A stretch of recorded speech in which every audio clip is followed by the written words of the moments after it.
Hey, what's going on? I got a special guest here today. Today on the hashtag Clockedin podcast, I'm joined by Gera, CFA, a former investment banker who walked away from Wall Street and built a $50 million a year company by the age of 30. He's the founder of Decentralized Masters, helping people grow and protect their wealth through decentralized finance. His story is all about breaking free from the system to build real freedom and purpose. Thank you for joining the hashtag Clockedin podcast. I want you to take us to the moment you realized the life you were chasing on Wall Street wasn't actually the one you wanted. What was the breaking point, and what did it feel like to finally walk away? Well, first of all, thank you for having me. I would say one defining moment, I had a few. One was when I was in that huge tower, Wall Street, that was the dream. I made it there. And then on the weekends, when my friends are going out, I'm actually stuck at the office. Literally, at some point, it felt like working 24/7. It was kind of crazy, very unhealthy. So I was like, I'm making pretty good money, but I can't even spend it, So what's the point? Yeah. That's when you realize, I mean, there are other things. Once you start getting what you wanted, that and you lose other stuff that you already had but you didn't value much, that's when you realize what it's worth. And then there's another time where this is more about the industry itself. Is one day, I was in on this huge floor with 100 bankers, right, working for a big company, that big bank that I'm not gonna international bank that I'm not gonna name, but there are some rumors, and I talked to this guy who's, VP, and they're telling me about this merger that is about to happen. And they tell me it's don't say much because our company is also our bank is also the market maker on that stock. And Okay. so the team that is the trading team, they shouldn't know about this because that can That makes sense. materially impact the price. So, insider trading, etc. So that information shouldn't move. And that same night, we were literally having drinks with that team. So I'm like, come on, like you're gonna tell me that this information doesn't like move around? Of course it does. And so I mean that's when I realized all that bullshit about the Chinese walls and it's well handled. It's all completely rigged. Like it T- t- is. Tell us a little bit about, for the audience that doesn't know, what even is investment banking, and then what are these Chinese walls that you're referring to? Okay, so investment banking is the premium service when it comes to banks, meaning it's it's banking for the biggest companies. And there are two, let's say, arms. The first arm is called financial markets. Okay. It's all the services that go around trading and stocks and all that market.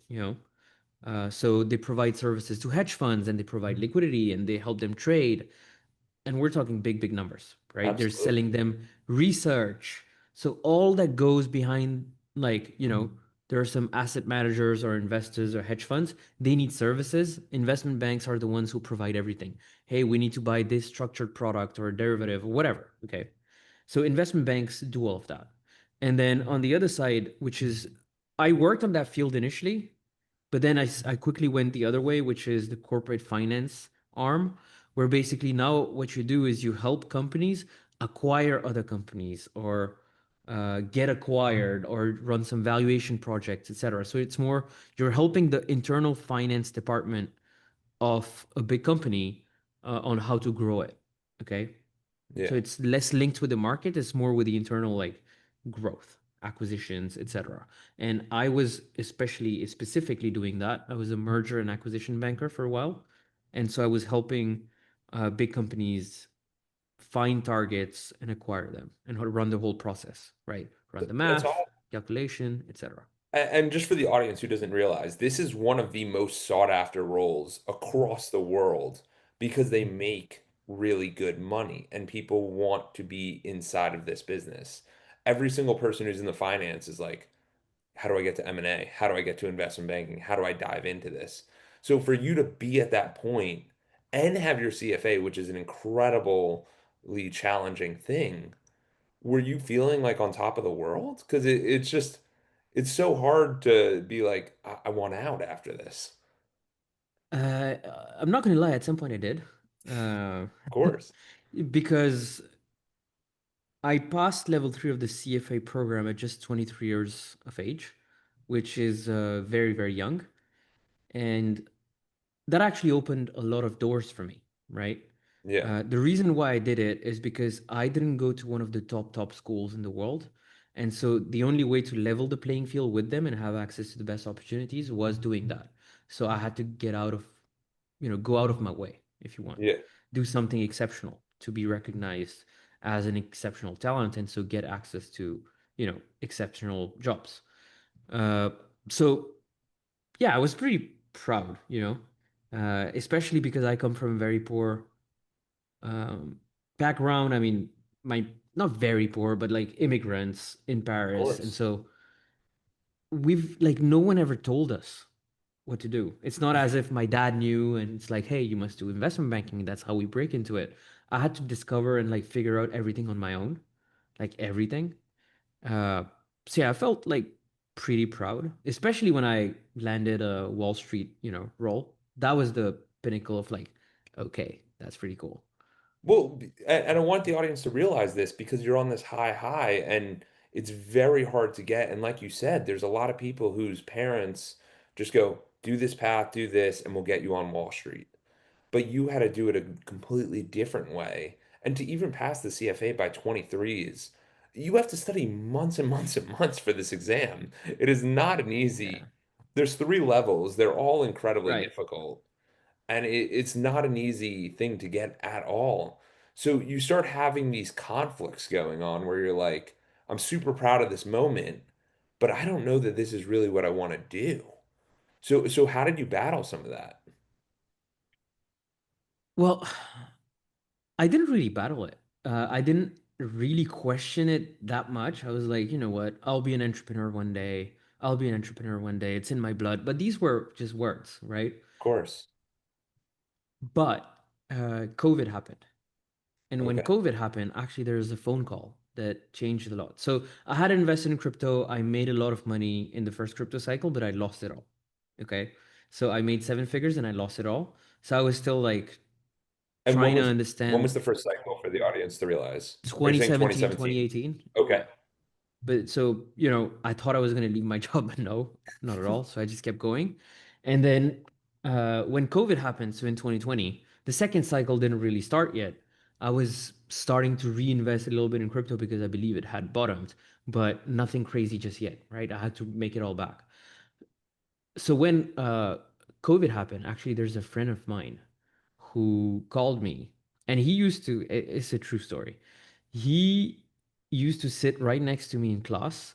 So I was a naughty kid, right? But I was very, very good when it comes to grades. I was always number one in my class. I didn't have to study much, never did my homework. I just, I was good with numbers, so it was easy. Uh, he used to copy me on every exam, like literally, right? That was the thing.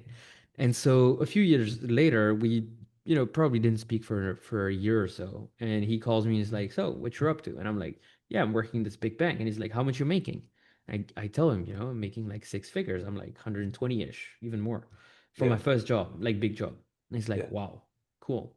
That's it." I'm like, "What?" I literally I just bugged for him. I was like, "What? What do you mean by that's it?" Um, And he goes, "Yeah, I mean, I'm doing e-commerce and I'm making like, like 10 times that." Really? I'm like, "Shut up. What do you mean?" So that's when I realized, okay, wait, there is something else happening here because this guy is not very good with numbers, not very good with a lot of things, but he's hungry, okay? And he's doing way better than I am, which is weird because I'm in the best in the highest paying industry. It's very difficult to get paid more than what I'm paid right now as a 24 5-year-old, whatever that was. It's impossible. So what are you doing? And so he explains to me he's doing e-commerce, etc. And so I decided that I would also start, dabbling into things. So fast forward, I launched, that's a story, by the way, that I literally never talk about, but I launched like 10 businesses, different Wow. 10 businesses in the span of like 2, 3 years, while always reinvesting my profits into crypto. My only goal was I know this crypto thing is going to take off. I have a clear strategy that I've built that later on became our ABN system that we teach to people. But I had like the whole thing figured out. I knew how I wanted to go there, but I didn't have capital.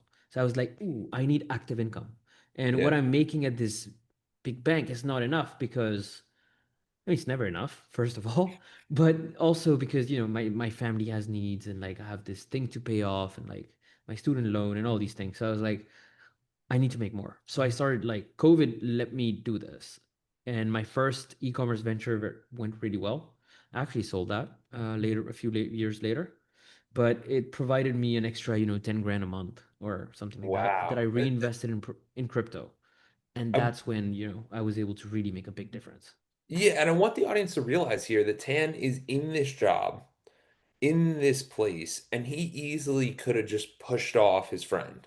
He could have been like, this guy copied me, this guy's nothing.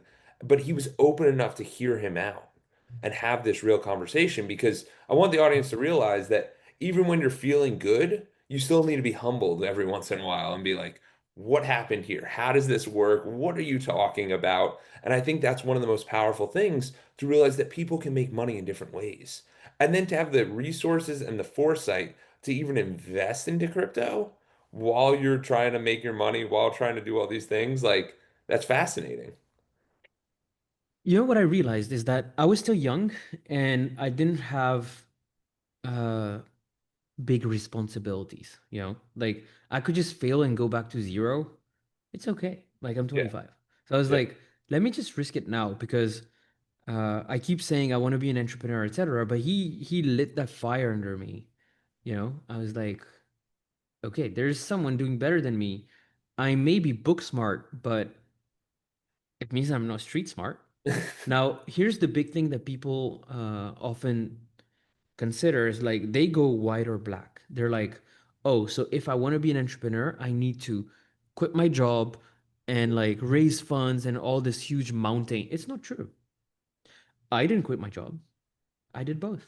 I just worked way more than anyone else. I And that is so valuable to share because I actually had a client of mine. He was an investment banker, and I was coaching him, and I'm like, "Hey, if you want to do this startup, man, like you got to dedicate some time." He goes, "I have zero time." So he legitimately quit his job, and I go, "I didn't tell you to quit your job. Like that is not what I told you to do." So I think you building simultaneously is the world that we're in, and that's what people need to do so that it feels very comfortable when you take that transition because you're still making money. You know what I mean? It's very important to keep this income coming because it will avoid you a lot of mistakes and it will let you actually focus on what matters most, which is speed. What I realized, uh, now being an entrepreneur, I failed a lot, right? I failed maybe 7 businesses and I did well with 3. And I did really well with my investments, which really, pushed me. Uh, but, this business, for example, is going well, etc. What I realized is that money loves speed, not perfection. Yeah. So when you have an idea, what matters is how fast am I able to execute and implement on that idea? Because within 7 days, otherwise it's dead. And so really, it's really about speed. It's That's so it. true because people will sit there for months and months and months and be like, I don't have time, I don't have time, I don't have time. And that's the biggest fallacy that we all have. We have That's so much time. yeah. How did you manage to watch every Netflix So episode? Like, how do you right. know what's going on? So what I did, it was a bit cheeky. I did is I delegated my work. So I was an analyst. I'm supposed to do that work. But what I did is I took that work and I gave it to freelancers that I hired. I'm not supposed. I would be fired by my bank if they saw what I was No, no, doing. no, but But I love that you're sharing this because it allows you to open up the doors to realize that you yes, can, if you're making enough money, you can be a business owner inside of businesses. exactly. So use that money, that income that you're making to pay other. Don't be afraid to spend to buy back your time to dedicate it on building that thing that you want for yourself for the future. Okay. Yeah. Another thing that I strongly recommend is to invest in yourself. Uh, Whenever I was stuck, etc., I just bought a course or a program or a coaching thing, and I would invest, sometimes a scary amount like 15K. but every single time it paid off. Every single time it paid off because you're gonna get that one insight that is everything, right? So don't be scared. Like to use like money is just a means of getting back more time or more money. That's it. It's just the tool. And such a powerful thing because a lot of people I talk to and that are listening right now have money as their master. And that's not the case at all. It's just how can I provide more value? And then when you really think of a business as you're describing it, it's I can outsource a lot of these activities. Like, So many. and now there's AI to help you with the majority of these Exactly. things. Like, If you're smart enough, I believe in any job today, it's impossible that it takes you your entire day. Otherwise, you're doing a $10 job that you should be either automating with AI or delegating to someone else, or and then when it frees up your time, just go and do what you actually want to do, you know, yeah, like and get started like right now. absolutely. So what was that first business that kind of took off, that e-com one that was making you? What were you doing? Renewable coffee pods. You know, there's a lot of waste when it comes to coffee pods. So it was just Yeah. stainless steel coffee pods sold with specific coffee that goes because otherwise the quality decreases a bit. So I used to sell that in on the French market, and we actually made it to Printemps, which is a very big like it's known, Galerie Lafayette that most people know as well. We were exposed there, and then someone bought the company from me. Really? So you made these, so you got like a manufacturer to start building them, or did you sell them previously, or how did you think about Oh that? no, no, they were existing off the shelf. I was good with marketing and like the initial model was dropshipping when I started it, right? Yeah. Because I wanted to test the market. By the way, if anyone wants to start an e-com store, don't listen to whatever they do start dropshipping. The reason is, and that's the big lesson I need people to understand as well. When you start a business, the most important thing is you be able to prove that you can sell it, whatever the thing is you want to sell. It doesn't matter what, like just create a fake product that is what you think it's going to be and how good it's going to be, but prove you can sell it. Once you have a few sales, refund those people if you want to, but at least you prove to yourself you can sell it, then start building the product. People do I it the other way. I love that because there are so many people that think to start a business, I need all this money, all these things. And it's like, no, you don't even need the product. You You just don't need the need the product. website. You just need the website to work. And if someone buys, then you go figure it out. Like, yeah, you can have a Yeah. couple distributors. There's so many things on Alibaba and all these different websites now, but like So you need to create the demand. that's it. It's just a process, right? So I started with dropshipping. I saw it worked. I did all the branding. I saw it worked even better. Then I bought some inventory and I brought it to France, right? And then it worked even better. And then I bought some coffee that I found from Canada that I bundled. But these are steps. When you have a lot of demand, when you scale, when you have money to actually put that as a risk and buy inventory, then you do it. But initially, you start with like nada and you just prove that you can sell it. So I did that. I did another brand. We sold scarves. It was a fashion brand. Yeah. We did like $1 million in launch in like 2 months, Wow. and then we got hit by a lawsuit by Hermes because they said that this tiny little piece of the head of the horse on your designs has been patented. And I was like, that's not like that's a horse. Like it's not yours, you know. Yeah. But they're really good with IP. So we just stopped it. Unfortunately, it was a good brand. It did really well, but we stopped it. And then I was like, you know what? Why am I doing this? Like my real strategy has always been to put all the proceeds from any business profits that I make and put them into crypto. And like that's what I really love. That's what I actually spend most time doing. Like, why don't I just create something linked with that? And by then I already had made really well in the markets. And Uh, what I, what cryptos were you investing in at this point? Like, because you sit there and you're just like, oh, crypto. People are listening, going, is that Bitcoin, Ethereum, or is this a small cap so one? Like, how I do you think probably about that? owned all of it at some point. So in 2017, it was different. In 2021, it was different. In 2021, what I was able to figure out is a strategy where the most important part is one, you have to start by understanding what allocation fits your risk criteria. So, for example, I think there's two main questions that people who want to invest money are never able to answer. What do I buy and how much of it do I buy? Yes. Right? So the first question is what do I buy? So I was able to map every single crypto and what it does and why I should hold this or that. And then what percentage? So for example, okay, a good healthy portfolio will be, I'm making this up, right? But for example, not too aggressive, like conservative is going to be 20% Bitcoin, 20% Ethereum, and then 10% of five different blue chips, and then another 10% that I keep for just trading. That's conservative. I feel good with this. I control the risk. Now that I know what I'm going to hold, the second step is I'm going to actually provide liquidity on these. I'm going to use DeFi liquidity pools to juice up the return. Why? Well, I know that the investments that I made, I believe they're going to grow in value in the next 18 months, let's say. Okay. Okay. Why would I just sit on them?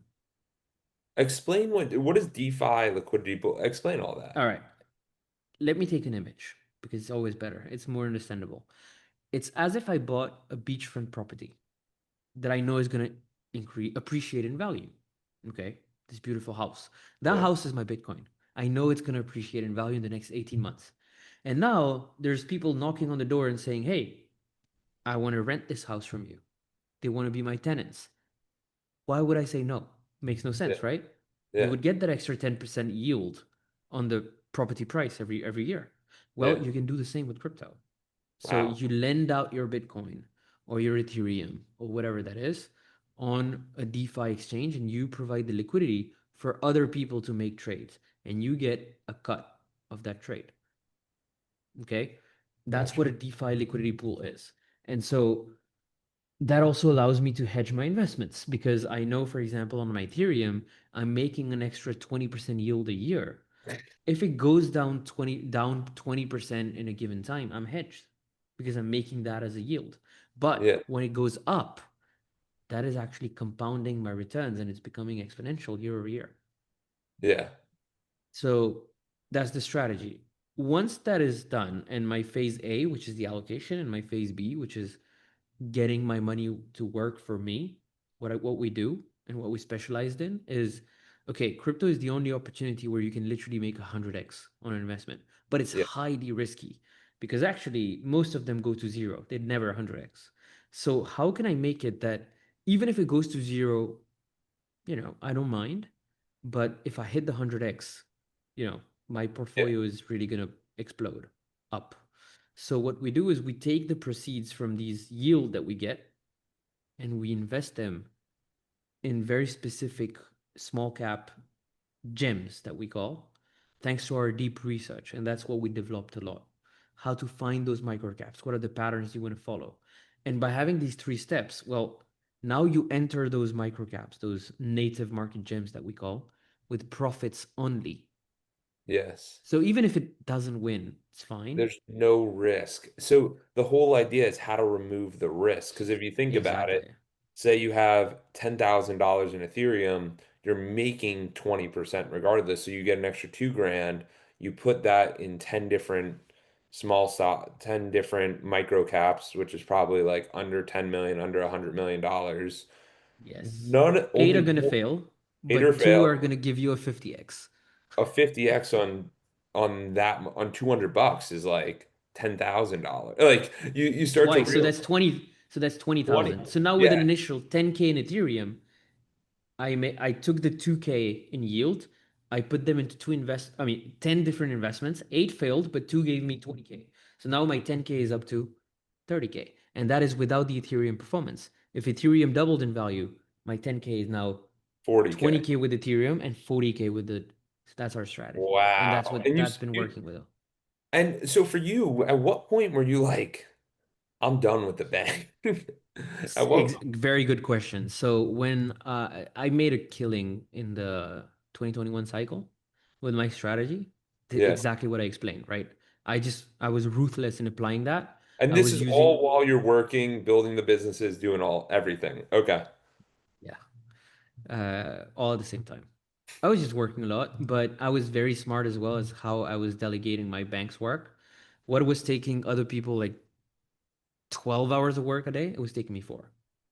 Yeah, and that comes from systems like, for example, a lot of investment banking is making marketing material or making Yes. presentations. Yes. There's a new AI. Like I have to give presentations for speaking engagements. I made two of them this morning that would have I don't even know that I could have made them. I literally don't even know. It was 60 slides. I did two of them in 2 hours. Yeah. It's it's just not possible otherwise. Like Back in the days, my AIs was freelance workers, but now with AI, you have no excuse. So easy. exactly. I would have probably, you know, it's just that you need to want more, and you want to be smart about things, Yeah. and like, how do I get back my time, and how do I just get this done in like 1 hour, instead of a day. And And so then with the extra time that you gain, it's what are you going to do with it? Most people would go in the park and like, but not me. I was like, I want to make it. yeah. So work on a business, get some active income. That's what most people should do and stop there. Because I was specialized in investments and I knew that I was good at it, I just didn't have enough capital. I put it to work with my own strategy, and that just, skyrocketed me.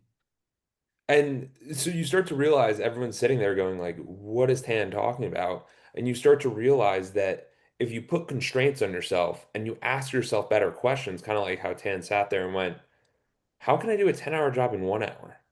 Most people in their job don't think about that. But you ask that question, and then it makes you way, way more efficient. Wait, I don't have to send out all these reports. I don't have to do all these things. Maybe this person could help me. And you ask these things, and you're going to accelerate your life exponentially to how Tan's describing exactly what happened to him. I went from and again, I'm no special. It's just that I was hungry, right? Very driven. Um, all the people working in financial industry or consulting industry are at least as smart as I am, like easily, right? Uh, it's just that I was more dedicated, more hungry. That's it. And so I went from literally having zero to my name and having student loans when I was up until I was 23 and I started actually working to over eight figures now. And it's just because since then I never stopped. Every single year I was like, okay, I want to do better, better, better. And fast forward to today, I just turned 30 and we have 130 employees. And I'm the first one surprised. I'm like, whoa, what happened here? 4,000 clients, like it went just crazy. So when you have the deep belief that you can do something, just do it, but just be quick. Speed is Yeah. everything. Yeah, Speed is and everything. the other thing that I like that you brought up is that you started to, it seems like you were working more on the business, on your job, than actually in the job. Because most people sit there and go, let me do the Excel as quick as possible. And it's not that, it's how do I remove this from my plate? How do I simplify what I'm doing so I can actually focus and find the right investments because that return is going to be exponential in comparison to where you're at. Yeah, I mean, my time has always been everything to me. It's like right here, right? Oh yeah, the hourglass. That's Yeah. cool. It's like my time is everything. How can I always juice the max out of my time? It's always the first question I ask every day. So you were asking when did you quit your job? I always had a rule. It was like as soon as I'm consistently making more with my active income, not my investments. My investments were already doing well. It's like when I'm making more with my active income than I am with my banking job, which is not easy to hit because it was a good salary, right? It's Uh, also super challenging because what people don't realize is hitting that active income, you're theoretically working for that bank 80 hours a week. How do you do that in 10, 20 hours? Meanwhile, when you get your full time back, you're like, whoa, I can do so much more now. exactly, So it's exactly. this big challenge. And a lot of people, even Gary Vee talks about it, where he's like, dude, if you can get half the money you're making in a quarter of the time, you're going to double up very, very quickly. And people don't have that belief in themselves. So it's that trust of like, hey, I'm gonna make double because now you're making double the money. So now in your head, I make if it's 120, now it's I make 240, and it's like, now I gotta get back to the 240. You know what I mean? You leave the job. So actually, now that you say that, you're right. Now that I think back, I probably should have quit sooner. Really? But my rule was I want to make at least as much as I'm already making with my bank. And that's when Yeah. I eventually quit, especially because they called me and they were like, okay, it's time to come back to the office, after COVID. I was like, hell no, I'm not coming back, you know? But I mean, working from home, guys, all of you most likely at least have 1 day or 2 days. That's the day. That is the day Yeah, where you have to do something for yourself and be of smart. course. And the weekends as well to get ahead. To this day, I work every single Sunday. Yeah, Every single Sunday I work because it's the one day where you can just get ahead. yeah. If COVID didn't happen, do you think you'd be in the same position you're in? I've Because asked that myself work. the question. I think my fire and it would have just taken longer, like more time, but I would have gotten there eventually. I think it's Yeah. just No, absolutely. But I was in a very similar position as you, where it's as soon as you go fully remote, you have to sit there and ask yourself, how can I make the most of this? How do I make this a better situation for me? Like when I went fully remote in 2020 when COVID happened, dude, I ended up traveling around the United States. And I ended up meeting the girl of my dreams, like while I'm working on all my stuff and having the job and doing it all, because you start to realize like what am I doing with my life? Like, how do I make the most of this? Like, yes, this is very scary for a lot of people, but I need to maximize this. for sure. I mean, for anyone listening, I think there has never been a better moment to try with AI, with crypto, with all these things happening, and with remote work, with the freedom we get, to just Yeah. invent all the content that is out there, the free content that is amazing education, all the programs and the online education, the coaching, that you can get from people who've done what you want to do. I mean, there has never been a better time. I think at this point, it's a choice. And one thing I believe people should have as a mental model is like the opportunity cost. No one ever thinks about that, but let's say you're in your dream life, you want to be making, I don't know, I'm making this up, but like 15K a month, and you want to live in the south of France. Okay. Every month that you're not doing it, some people think, okay, right now I'm at 5 and I have a job and I'll get there. No, but how I look at it is like, I'm minus 10 for the month. I Yeah. lost 10 grand because my opportunity cost is that I didn't build this life for myself already. And so I lost that amount. And that adds up really quick. And you're like, whoa, if you start thinking about it like this, you go much, much faster and you get to the result you need, which is speed. Again, money Because the loves best speed. part, I love that because what it actually does for you is it makes you feel regret even early on. Like you feel the regret of, oh my God, I didn't do it. Because that's the biggest issue with people is they lift their heads up, they put their head in the sand, they work their job, they get their promotions, they do their thing, and then they're 60 years old and they're like 80 years old and they're like, what did I do wrong? And then they start going, I should have done this, I should have tried this. And Tan's bringing up incredible points of just go for it. Like, there's literally zero cost at this moment to go, hey, I'm going to open up shop, I'm going to make a website. It literally costs $100. Like, start the website, see if you can drive traffic to it, and start collecting your first dollar. Like, it really is that Anyone can little. do it at this point. Anyone can do it. Like, I've seen 14 years old people, like youngsters, everyone's doing it. At this point, it's a choice, And Uh, what would you recommend to someone if they were sitting there, they're listening, they go, Tan, he's got an incredible business, he's done it all, but like if they were starting today, what would you recommend for them? Focus on the active income and how to drive traffic to a website. That's literally how to drive traffic to a website. That's the name of the game. And then eventually you'll figure out how to make them convert, Yeah. right? So you could sell a physical product, an info product, right? Information, any of those, and you would be fine. I know that people think you need a big personal brand. This is so not true. I don't have a big personal brand, and yet we do 50 million a year in revenue. So it's not true. There's plenty of ways to get traffic on the internet. Just invest some time on YouTube and look and watching the right videos. Type. You have to start somewhere, and you'll see the algorithm will guide you the moment you put your head into I want to do it, and very very quickly you have to act. Like you can't just be sitting and watching. You have to act and build and do it yourself. Make the mistakes, pay people, get there, lose some money. You have to do it. You have to get the insights. So at Edwards Consulting, we have five pillars. It's mental health, physical health, community service, philanthropy, spirituality, and relationships. I'm going to ask you today where you're at on these five different pillars. So we'll start off with mental health. Tan, just today, how is your mental health feeling on a 1 to 10, and what kind of helps you get there or struggle with? Today it's a 7. The reason is I didn't do breath work for a while. It's planned for the weekend. That helps me stabilize a lot. But I did have good sleep. I did get some sun in the morning. My eating schedule is good. Um, so yeah, that's why it's a 7. I could be better. I got a little bit angry today at some point because something wasn't done the way I like it to be done. Yeah. But other than that, yeah, 7. So how So do I maintain? I love meditation. That really really, helps. Yeah, and breath so work. yeah, so for everyone listening, if you start to realize how Tan operates, he goes, these are the five things that I want to complete today. If I get these five things done, then my mental health's going to be there.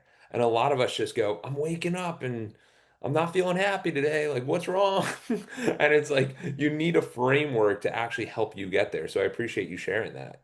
So for Right. phys- So yeah, actually, you're right. I can just detail. I know that if I get my 8 hours of sleep, I know that if I get sunlight early on, I know that if I eat at the right time with healthy food, and usually, if I'm able to meditate during a day, my mental health is going to be close to a 10. It's just that I need also those once in a while sessions that I do, either breath work or EMDR that I've been doing. what's that? Uh, I think it's wait, let me type it out. It's like some kind of a therapy. Okay. Yeah. It's psychotherapy using eye movement. Oh, really? Yeah. So I do some of these, maybe twice a month. Okay. And that balance brings me to 10. Also, I need to avoid alcohol. If over the weekend I had a drink, then my mental health for the first 3 days of the week is not as good. Really? And this is an awareness thing. This is a 30-year-old. Like that you're supposed to be partying, having fun, like, and you start to realize that that's a sacrifice. That's a societal thing that we're told, but that's not true. Like fun is being successful. Fun is building the business. Fun is helping people create the lives that they never thought were possible. So I love the reframes that you're having here. Now, yeah, I was a big drinker. I was a big drinker. At some point, I was even a big smoker. really. From 18 to 22. Yeah, I didn't have an easy childhood, let's say, so I had to escape, and smoking and drinking allowed me to do just that. But as time went by, it was very difficult. I always thought, and I labeled myself as a drinker. I labeled myself as a partier. I labeled myself as a smoker. But I was able to give up cigarettes. I was able to give up weed, which that was early on, right? I Yeah. didn't smoke any since I'm 22, I think. I was able to give up alcohol, which is recent. Like now, I can go easily 3, 4 months without drinking. Then I'll drink a bit, for 2 weeks Of if I go course. on holiday or Well, something. well, But it's super interesting because like, especially where everyone's around. Like, I was in Amsterdam this past weekend, and we just flew back to the States, and you start to realize that everybody there is like, "Oh, you partying, you partying, you part," and I'm like, not really like that. Like that's not really the style. But you feel the cultural pressures, and that's why you got to remove yourself from those and get in the right rooms and get around the right people. So. that has a massive impact. Just who do you hang out with? Absolutely. So for your physical health, how do you feel on your physical health on a 1 to 10? And what are maybe some Oh, tricks for that? 9.5. How are you at a 9.5 and what could the audience kind of take from that? I go to the gym from Monday to Friday at the exact same time, and I didn't miss for maybe 2 years. What time? 3:30 p.m. Really? Why that time? Because I eat my lunch at 1 p.m., so I need the 2 hours of digestion. It's perfect because at that moment is when people crash, right? So Hormozy says either you go nap or you go to the gym. I go to the gym. I love it. No, but these are all systemized things to figure out what it takes to be successful. So I appreciate you sharing that. And then community service philanthropy. How do you feel about that? Some people are active in it. Some people are just like, not for me. I think it's about small gestures. So there's two ways to do it. In your small gestures in your everyday life, for example, when a delivery person comes, hand them out a glass of water, a bottle of water, or something like that. That's the smallest, micro level that you can do every day. Just help someone out. And then on the macro level, we're building schools in India and Morocco. My Oh, business wow. partner Salim is Moroccan. We didn't really talk about it as much, but we're doing it as a company, right? Like we have a task force that is focusing on that only, and it's probably going to be announced soon. You got to share that more often. Yeah, because it inspires the people. They realize what journey they're on. And I love how you shared an example that was like anybody could do that because we all have an abundance. We all have way too much stuff. And it's like just give some of it away. It doesn't hurt. It doesn't bring you down. It actually brings you up. Yeah, I'm not a big materialistic guy. Like my mom, for example, she just keeps everything, and I just throw everything. I'm like, or give it away, or like I'm like, I don't know, I don't want more stuff. I Yeah. just want less clutter. I don't like clutter. I don't like things. There's no point. I like memories. I like moments. Because they all carry you with you. You know what I mean? I literally came back from this trip. We were gone for 45 days. Get back. The AC's got an issue. The trash can, the automatic. I got to change the back. Like, it's just the stuff starts to own you. And it's like, what's the point? Like, how do you get rid of all this stuff? And that's why I think I agree with you with the crypto front, where it's very liquid, it's very tradable, and you can get around that kind of stuff easily without having to carry that cost of it all. So for you, what about relation? Yeah, you can go. No, I was just gonna say it's funny you say that because, in our parents' generation, they've been told they need to buy a house, they need to buy a car, they need to, all these things, which can become liabilities instead of assets, actually. Well, Yes. I'm a big renter. I love to rent things because I change my mind pretty often. And so when I don't like anything anymore, I can just say, "Oh, I'm tired of this. I want to change." And then I rent something else, I, be it a car or a house or anything. I was So talking, yeah, no, I was talking to a client and he's like, yeah, like if I keep going on the path I'm on, like hopefully I'll buy $1 million boat. And I was like, bro, a boat literally you can rent for 3 grand a day. Rent it for a month straight and let me know that you still want to do a boat. Like if you rent it for a month straight, that's $100,000 or $90,000. You're gonna be like, I don't want to spend this much time on a boat. I'll rent the boat once a month and now you're at 36 grand, which is the maintenance cost on $1 million boat. I'm like, come on, like really think about this. And people yeah, don't no. do that because they think the aspiration of I need the big yacht or I need the big house or I need the big, you don't need big stuff. Simplify. Simple is better. What you're craving is the moment you are on that boat with your friends. But that only lasts like 5 hours. You don't need to buy it for that. I completely agree. And then what about relationships? How do you think about relationships on a 1 to 10? And I know that's kind of wide ranging, but it could be family, friends, coworkers, partners. I'd say seven, and seven because my bucket is very full when it comes to friendships.